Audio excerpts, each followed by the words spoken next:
Hello, everyone. Welcome back to the Franz Experience. I am your host, Franz. We have a special treat. But before we do our introduction, if this is your first time viewing us live or either subscribing with us, please do so at www.thefranzexperience.life, where we believe you were definitely bumped on course. But I have a special treat to share with you all over the world.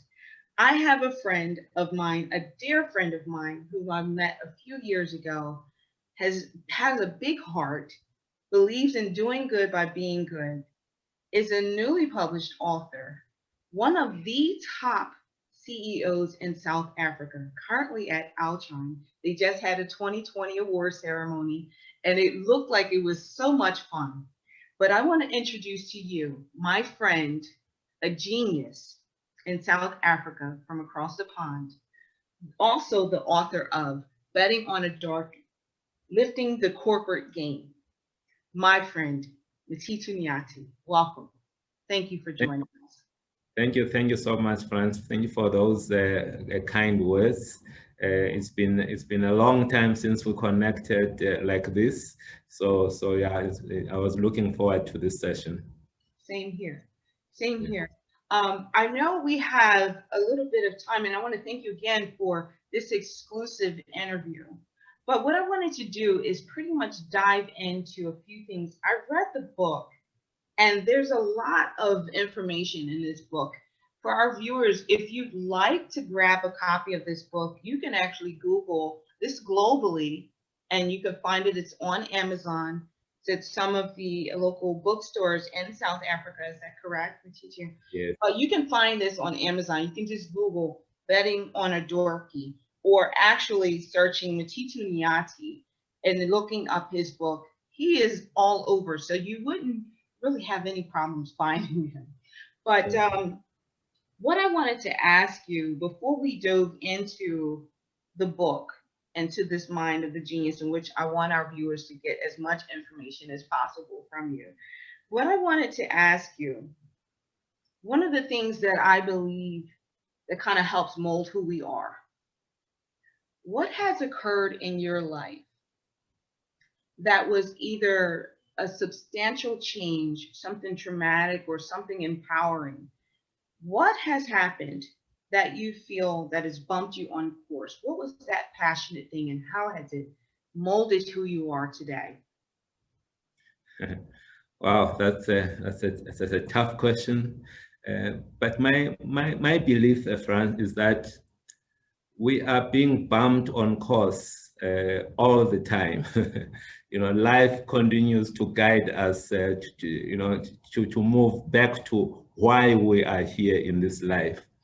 But to go back to your question, uh, the one big one that I would like to share is I think I was about 6 or 7, 7 years old.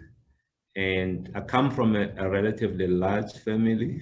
We're a family of siblings, 9 of them. So there's 10 of us together with my parents. So there was like a family of 12.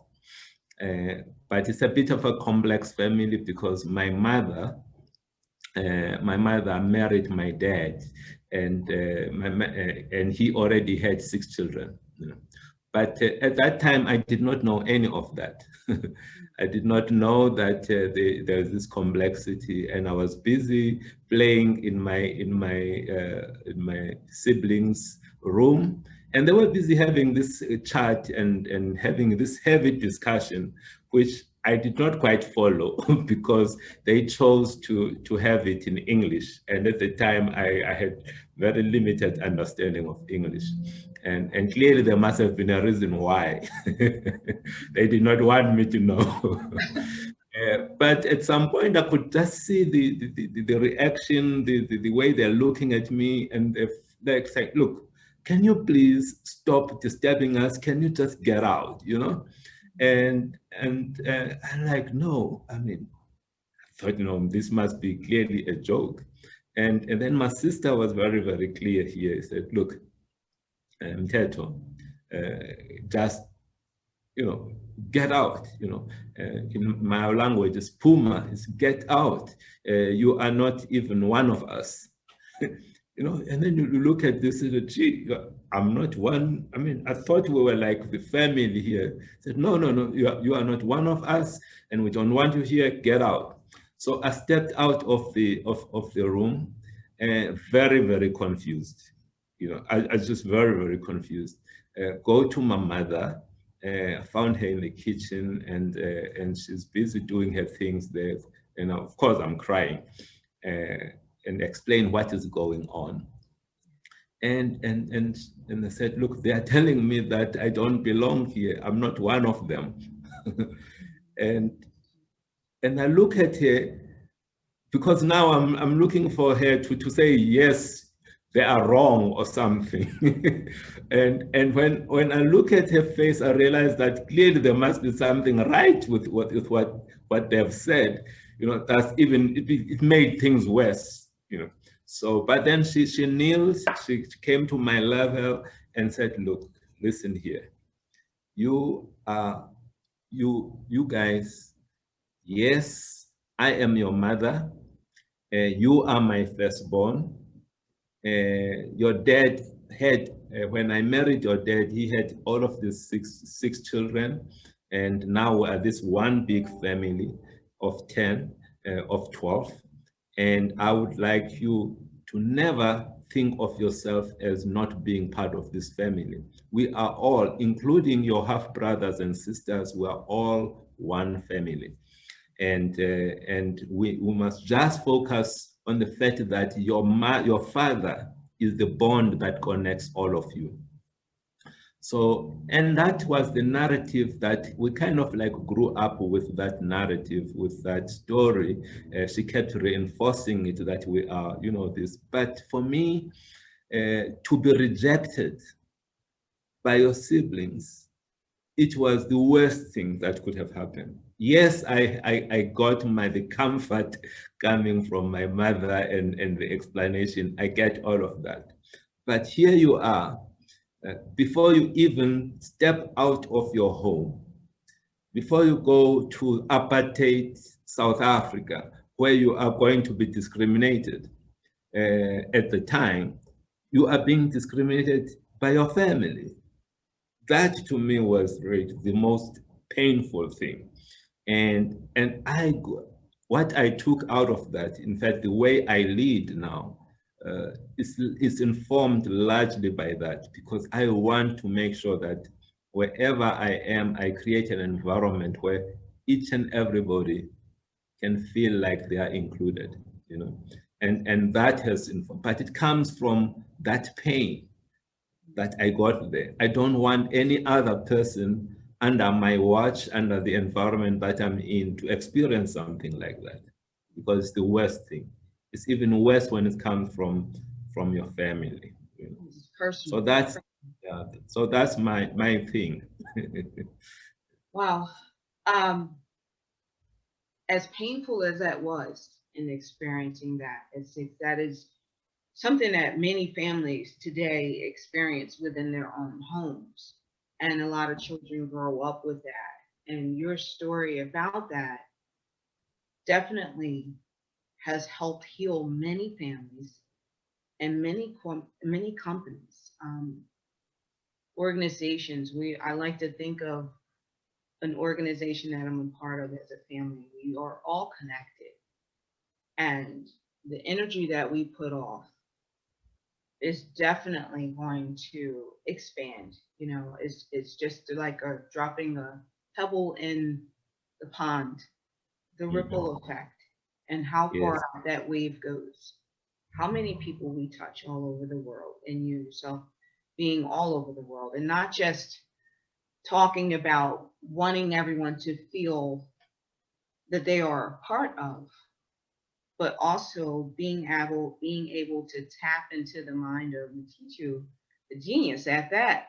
I mean, you are, man, I just can't, I am elated at the fact that I met you when I did, and all the joy and open arms that you actually shared with me. You've definitely embraced me all the way here in the United States. And then when I visited you in South Africa, I could see that kindness, but I didn't know the pain behind it.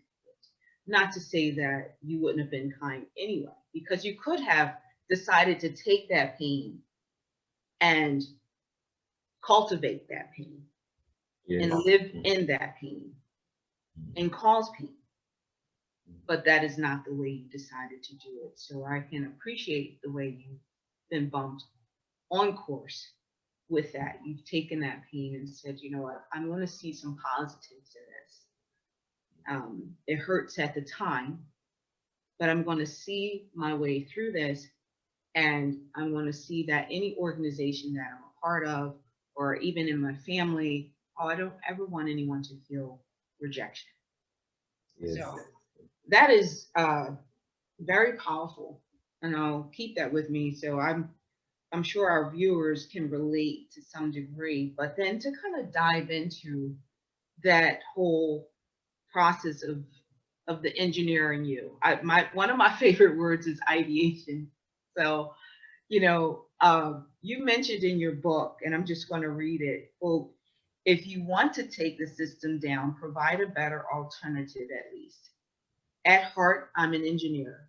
I want to encourage people to fix things, not to raise false hopes. I can see that as a part of the things that you've gone through, and saying, hey, if this doesn't work, let's work on fixing this. Yes. I'm diving into the mind of Mteto and talking about lifting the corporate game. How have you been so successful with Microsoft, MTN, and at Altron now?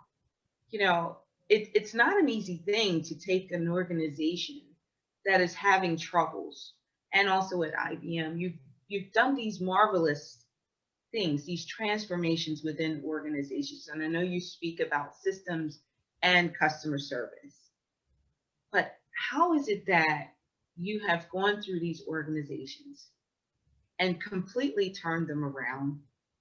And now they are some of the most prime businesses that are continuing to grow and expand. How is that possible? What is it that you do? You know, I'll go back to your first question. We're talking about being bumped on course, and also you speak about having a purpose and being bumped towards that purpose. I think there is, I've been reflecting, not now, for many years ago, I reflected, why am I here? Why am I in this life? Why did my soul choose to be born by these parents? And what is it that I'm here to do? You know, and it's never an easy answer to that, but the answer that I came up to with, it may not be the most perfect, but it works for me, is that I need to be doing, I'm here to just do my bit to awaken many of the souls that we have here, to help them realize that there's greatness within themselves, you know. And there is so much greatness around, but people are looking at the Obamas. Yes, we love Obama. Yes, we love Mandela. Yes, we love all of these great people. But we have all of that within ourselves, the greatness, you know. And I think my purpose is to try and help people to connect with their inner greatness. So that is the thing. And as I do that, and I'll go into these companies, to your question now, you'll find that I don't come in, get rid of all of the people that were there, bring in new people. You know, you kind of maybe change, you know, just maybe 5, 6, 10 people, but the bulk of the people is the people that have always been in this organization. And some people may have claimed that these people are useless, or they are mediocres, or they underperformers. They could have been told all of these things. But here you have maybe 2 or 3 years down the line, the same people performing exceptionally well, doing great things, and this is happening not in just one company, in all of the organizations. Why? Because you create the environment where these people come in and do their best work. And you create an environment where you listen to them, because they know the best about the challenges that the company is facing. They interact with customers every day. They interact with partners every day. And they hear what these people are saying, but they lack managers and leaders who can listen to them, who can hear what they say and take their insights and use those insights to create a better company. So this is largely what I do in organizations, where I create an environment where people are being heard. I always think that there are possibly two things that all of us really want in this life. The first thing is, I think we all like to love and to be loved. That's very important to all of us. You may think that it is money, but I don't think it's money. The first thing, that to love and be loved is the first thing I think that most of us want. But the second most important thing that we want as human beings is to be heard. To be heard. And what is interesting is that we are living in a world where, not many people listen to us. It's like, we just want to keep saying things and nobody wants to listen. And I do exactly the opposite. And I try to engage and make sure that the leaders that I work with in these organizations do exactly that, to listen. Because the mere act of listening, that listening, it shows that I see Franz. I'm listening to you, which means I see you. You exist. I acknowledge that you exist, acknowledge that you've got something that is of value that you want to communicate to me. That's listening. It shows respect, listening. Just the act of listening is communicating all of those things. And if you can just do a little bit more of that, think about what it will communicate to the employees of our organizations, to the people that we care the most about.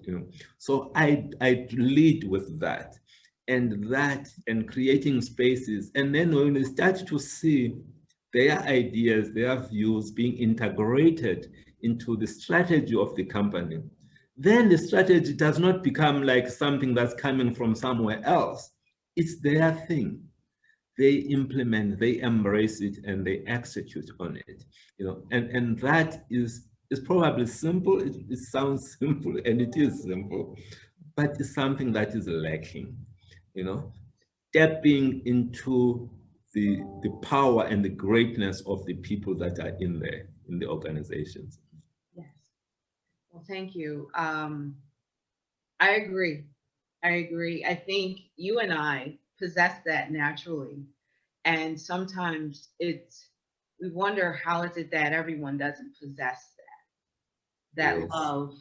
And I guess, they even call it emotional IQ.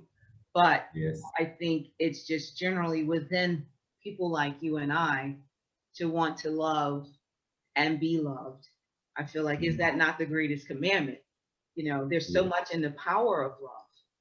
And when you take this and listen to your people, then that means those who have been there, they know what works, they know what doesn't work, they've probably talked about it, and they say, well, people weren't listening to me. Yeah. And when you have something from the top down, when you have your top CEO wanting to embrace everyone, and then you want to listen to them at that, that way you understand an entire company. You know, you're not just implementing based off of what your thoughts are, right? Yes, And even if there are the shareholders or and you know your CFOs, your CEOs, and whoever it is within those organizations, they have to listen to the people. So I yes, appreciate the fact that you're not completely like you're not turning something upside down. And I think that that's the engineering you, right? It's like you yes, have these parts. These parts have sustained for years yes, and yes, they do the job. Maybe a couple of tweaks here and there, you know, little bit, yes, little yes, bit of yes, change to improve efficiencies, right? yes. That's And, definitely and And then also because of, I don't know whether this is just engineering, but somehow engineers have got that thing of getting to the root of the problem, you know, quickly, you know, understanding what is the driver behind the issues that we're facing. There may be 20 or 30 symptoms, but let's look at what the root cause of the problem. Let's not be distracted by the symptoms. So, and getting to those 3 or 4 things that are most important, yes. that is what that matters. That's what moves the dial, because now you are tackling the real issues. You know, you're not being sidetracked by all of these things. So that helps, you know, in using, because it's one thing to listen to employees, but you also need to also have your own point of view around things. But then integrating the 2 things, your point of view with theirs, and then coming up with something that, you know, that you can take forward. Yeah. So yes. So I want to ask you, thank you. I want to ask you because we have a lot of businesses that are currently having to close doors, um, families that are definitely devastated by loss of employment.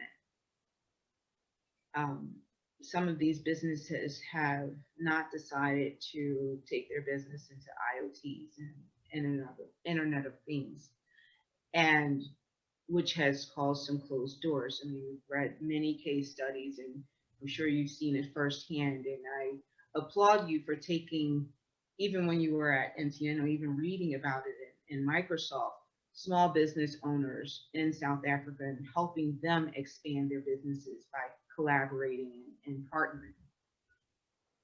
What would you say, or what tip or advice would you give to these small businesses globally to help them or share with them some steps on how to move forward with the changes that we've seen with COVID or anything that affects them? How do they take maybe give them maybe 4 or 5 steps to first kind of take a look at, step back, take a look at them and say, this is what I need to do, or this is what you need to do as a business owner to regain and reconstruct and rebuild? What would some of those tips be? And to be successful, of course, as well. Yeah.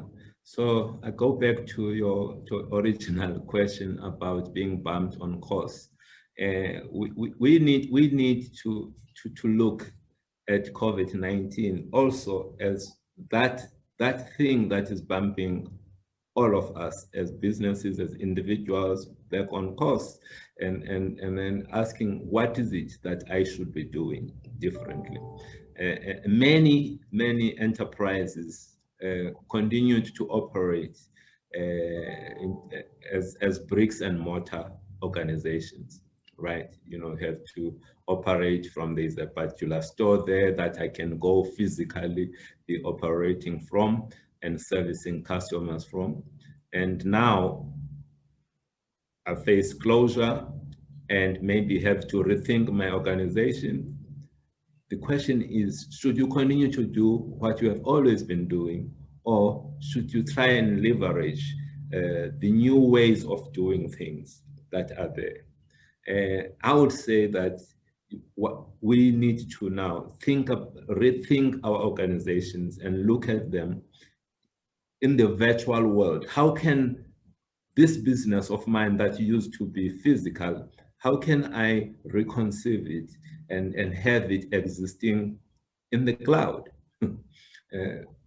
You know, so yes, it has been destroyed, but maybe if I put it in the cloud, it's no longer just going to be servicing Philadelphia or whatever city that I'm in, but because it is there now, I'll be able to serve the world, you know, just by looking at, yes, it started from a difficult position where my business was destroyed, but now I'm reconceiving it, I'm bringing it in there, and I can scale it across geographies there. Plus, the amount of assets and investment that is required to establish this entity virtually is much, much less compared to before. So it's helping you to look at things differently.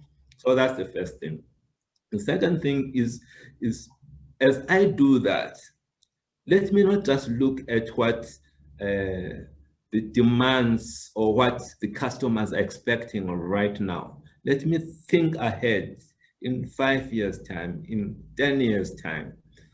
What is it that the customers, will be looking for someone who is in this space that I'm in? As I design, can I design for the future instead of designing for today or for yesterday? Design this thing for the future. The other thing is we always like to do things all by ourselves. I hear people saying that, I made it all by myself. I never believe there's anything like that. We all helping one another. We all supporting, so there's no such a thing as like this here, this island, a person, made it by themselves. It's the same thinking when it comes to business as well. You don't have to do everything within the company. Can you be part of a value chain? Can you, instead of doing everything, can you connect with people that are doing something similar, but maybe good in a particular area, maybe missing what you can offer? Instead of trying to do everything, partnering with others and coming up with models where you are working with others, they will immediately, you start to think like that. Your ability to acquire customers moves beyond just yourself. Their partners in the chain will also be helping you to acquire customers. As they acquiring customers, they will be bringing you into the equation.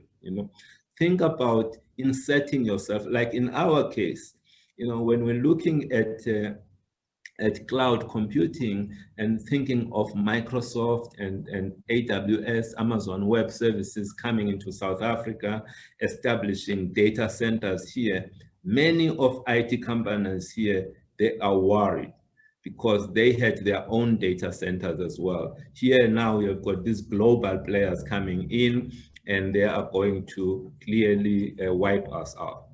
And I'm saying, yes, you can look at them as competitors, or you can look at them as potential partners. What is it that they are needing? What is it that they don't have? They do not have the local understanding of things.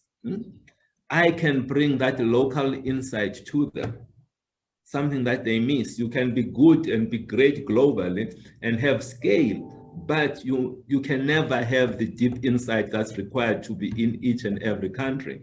Right. So if you are, that is the partnership. So that's the kind of thinking that we should be having. Saying, let us not try to just be able to do things all by ourselves, work with others as well. And last but not least, as we move into this thing, think about, the social media. We can think about the social media as something that is, something that is useless, is out there. But most of our clients, your consumers, are in there. how do you leverage the environment where they are already in there? How do you connect with those people that are in there? You know, and think about how to use social media, maybe through digital marketing or otherwise. Is, you know, that's a powerful tool that many companies are not using, and we should be using. So the digital marketing thinking. So those are some of the ideas that I would give them. And of course, cash is king, but they know that. I don't have to tell them that. Well, thank you. That is very powerful. I'm hoping that our viewers are definitely taking heed to some of the things that they can implement and leverage within their organizations, whether or not they're thinking of starting a small business or even just revamping their current business and looking at how to go from that brick and mortar to now using the cloud services, to now partnering globally, having access to the world. You're talking about sharing your skill sets and your passions with the world. I don't think that there could be anything else greater than that. Um, just the fact that that's something that's passionate to you, you want to share it, you know. Definitely collaborative efforts are what we need. We need that. And not looking at people or companies as the competitor, seeing where is their need, how can you be of service with them. So that's something big in the global partnerships that people should hopefully they are looking at, and looking at that social media platform. I've had many customers that I've helped with that. And sometimes just sitting down and like they're saying, wow, like I really appreciate you taking this time to sit down and show me how to create an Instagram account or how to update my information on LinkedIn. Because these tools are powerful. I'm all about businesses succeeding and individuals succeeding. There's a lot that's involved in these businesses. We're talking families, their why, the reason why they have built these businesses, and the people that they employ. You know, a lot of us go to sleep at night and we wonder, you know, how do we keep our employees happy? How do we keep them employed? They have families at home who have families, who have families. They're a part of our community. How do we keep that going? So I want to thank you for sharing those tips and tools with the world. And I know we're coming up on our time shortly, but if there was one thing that you could say or share to the world, or even to me, but I won't be selfish this time and ask for just something for myself. What I'll do is ask that you share something, a powerful message to the world, and allow us to just embrace it and love every moment of what it is that you have to say. But what would you share to the world? What would be that message? You know, we are living now. It's in 2020. You know, one of those years that many of us will never forget. 2020, because of COVID-19. But this is the 21st century. You know, and it is interesting to realize that we are still battling with some things that honestly, as the world, as humanity, we should not be battling with those things. What's the first thing? The first one is the issue of racism globally. I just cannot imagine that after all of these developments that we have made as humanity, we've gone to the moon.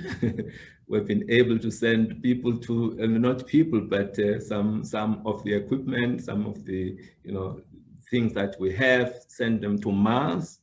We've been able to explore the deep, the seas. We are now in just a few months have been able to come up with a vaccine for COVID-19. That is what humanity has, the capacity to address all of these problems. But still, we are battling to see the other as one of us, I'm not pointing fingers here, but it's just a general problem where we cannot go beyond seeing that, you know, France, she may be different, she may be in another country, but at the core, we are all human beings. At the core, we are all one, you know. When I die, when somebody else dies, there is no such a thing as the color of that soul is this or that, the gender of that soul. There's no such a thing. We are all souls that are connected. And for us, when we are on this earth, to be so cruel with one another, to be not giving each other opportunities, to be thinking this kind of thoughts of one another, is something that I cannot connect it with all of the developments that have happened in this world. But it is what it is. That's that's the reality that we're living with. I always think that we should never try to do more than you can do. Don't boil the ocean. Let's focus on those things that we've got control over.